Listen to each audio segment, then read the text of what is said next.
Hello everyone.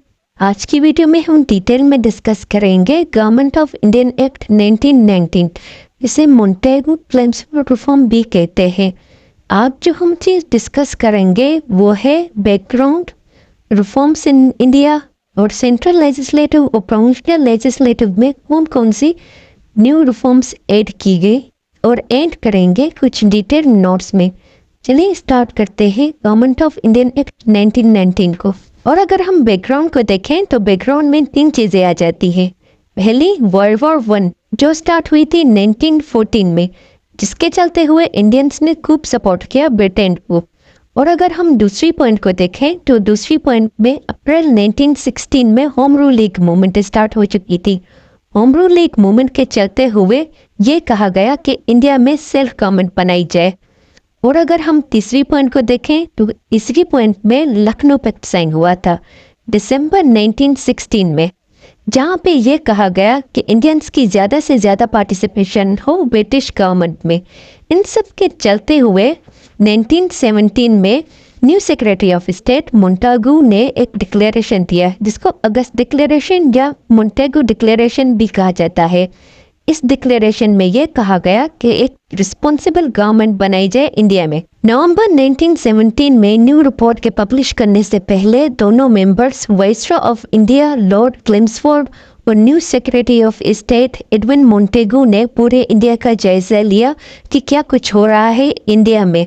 इसके चलते हुए 1918 में वर्ल्ड वॉर 1 भी एंड हो चुकी थी और 1919 में गवर्नमेंट ऑफ इंडियन एक्ट 1919 लाया गया। इस एक्ट में ये कहा गया कि एक रिस्पॉन्सिबल गवर्नमेंट बनाई जाए इंडिया में।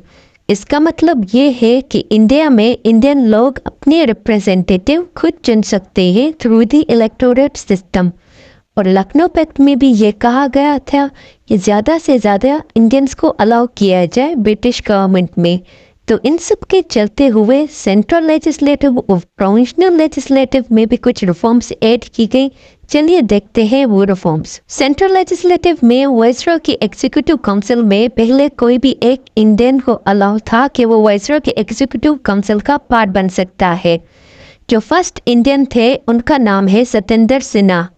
अब जो है गवर्नमेंट ऑफ इंडियन एक्ट 1919 के बाद 3 इंडियंस को अलाउ किया गया कि वो अब वाइसरॉय की एग्जीक्यूटिव काउंसिल का पार्ट बन सकते हैं। सेंट्रल लेजिस्लेचर को बाइकैमरल किया गया जहां पे 2 हाउसेस बनाए गए, पहला काउंसिल ऑफ स्टेट और दूसरा legislative assembly.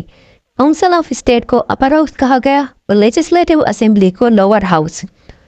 Council of state के मेंबर्स जो थे वो 60 किए गए और लेजिस्लेटिव असेंबली के जो मेंबर्स थे वो 145 किए गए। और काउंसिल ऑफ स्टेट की जो टर्म्स थी वो 5 ईयर्स की गई और लेजिस्लेटिव असेंबली की जो टर्म थी वो 3 ईयर्स ही रही। और अगर हम बाइकैमरल स्ट्रक्चर को और थोड़ा डिटेल में देखें तो बाइकैमरल स्ट्रक्चर में जो अपर हाउस था काउंसिल ऑफ स्टेट के इलेक्टेड मेंबर थे 33 और नॉमिनेटेड मेंबर थे 27। और लेजिस्लेटिव असेंबली में जिसको लोअर हाउस कहा गया उसमें इलेक्टेड मेंबर थे 104 और नॉमिनेटेड मेंबर थे 41। और नॉमिनेटेड मेंबर्स में भी कुछ ऑफिशियल्स होते थे और कुछ नॉन ऑफिशियल्स। और अगर हम काउंसिल ऑफ स्टेट के इलेक्टेड मेंबर्स को देखें तो इलेक्टेड मेंबर्स में कुछ जो सीट्स होती थी वो जनरल्स की होती थी और कुछ मुस्लिम्स की और कुछ यूरोपियंस की और कुछ chamber of commerce Burma Bengal और बम्बई और कुछ सिख कम्युनिटी की। और लेजिस्लेटिव असेंबली में इलेक्टेड मेंबर्स जो होते थे वो जनरल्स और कुछ मुस्लिम्स और कुछ यूरोपियन और कुछ लैंडलॉर्ड्स और कुछ इंडियन कॉमर्स से और कुछ सिख कम्युनिटी से। ये तो हो गए सेंट्रल लेजिस्लेचर के रिफॉर्म्स। अब हम प्रोविंशियल लेजिस्लेचर के रिफॉर्म्स देखते हैं। प्रोविंशियल लेजिस्लेचर जो है वो 9 जगहों पे की गई। पहले प्रोविंशियल लेजिस्लेचर 7 जगहों पे थी, Bombay Bengal Burma Punjab Assam Madras and united province. फिर 2 प्रोविंसेस और ऐड किए गए जिसमें central provinces Bihar and Orissa. और प्रोविंसेस में दायर की सिस्टम इंट्रोड्यूस करवाया गया। दायर की सिस्टम का मतलब है डबल गवर्नमेंट। इस सिस्टम के अंदर एरियाज की रिस्पॉन्सिबिलिटी को 2 सब्जेक्ट्स में डिवाइड किया गया, रिजर्व सब्जेक्ट और ट्रांसफर्ड सब्जेक्ट। रिजर्व सब्जेक्ट्स में justice police revenue power resources press and publication आ जाते हैं। ट्रांसफर्ड सब्जेक्ट्स में local government education public health public works और फॉरेस्ट आ जाते हैं। और अगर हम इन दोनों लिस्ट के मेंबर्स को देखें कि इनको कौन कंट्रोल करता था तो रिजर्व सब्जेक्ट्स जो है वो कंट्रोल किए जाते थे प्रोविंशियल गवर्नर और उसकी एग्जीक्यूटिव काउंसिल, और गवर्नर कोई भी 2 या 4 मेंबर नॉमिनेट करता था। और ट्रांसफर सब्जेक्ट्स में मिनिस्टर जो है वो रिस्पॉन्सिबल था प्रोविंशियल लेजिस्लेटिव काउंसिल, और वो जो काउंसिल थी वो लोगों के जरिए इलेक्ट होके आती थी। ये तो हो गए रिफॉर्म्स और सेंट्रल और प्रोविंशियल लेजिस्लेटिव के मेंबर्स और उसके रिफॉर्म्स। अब हम एंड करते हैं आज के टॉपिक को। तो गवर्नमेंट ऑफ इंडियन एक्ट 1919 और लोगों का क्या रिएक्शन था इस न्यू रिपोर्ट को लेके।